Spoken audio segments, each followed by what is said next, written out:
আমরা এমন একটা সুন্দর পরিকল্পনা নিতাম, স্মার্ট একটা পরিকল্পনা নিতাম, যেখানে পর্যাপ্ত পরিচ্ছন্নতা কর্মী থাকতো, তাদেরকে ফ্যাসিলিটিস দেওয়া হতো এবং আধুনিক বর্জ্য ব্যবস্থাপনা আমরা করে আমাদের যারা এক্সপার্ট এই ব্যাপারে পৃথিবীর বিভিন্ন দেশে এই কাজে যারা সফলতা দেখাচ্ছে, আমরা তাদের সহযোগিতা নিয়ে এমনভাবে কাজগুলো করতাম। কিভাবে করতাম, এটা একটা কাল্পনিক প্রশ্ন আপনি করেছেন। এটা দায়িত্ব আসলে আমরা করে দেখাতাম। আমরা কিছু কাজ করেছি, আপনারা দেখেছেন। যেমন সিটি কর্পোরেশন থেকে যে ব্যাগটা দিয়েছে, এই ব্যাগটা আপনি দেখেন, আর আমার পক্ষ থেকে আমি কিছু ব্যাগ দিয়েছি।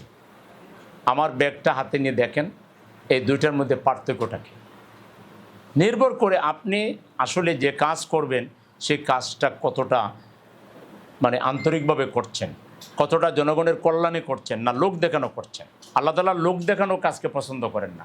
আল্লাহ চান যে কাজই আমরা করব সেটা যেন আন্তরিকভাবে করি, জনকল্যাণের জন্য আমরা করি।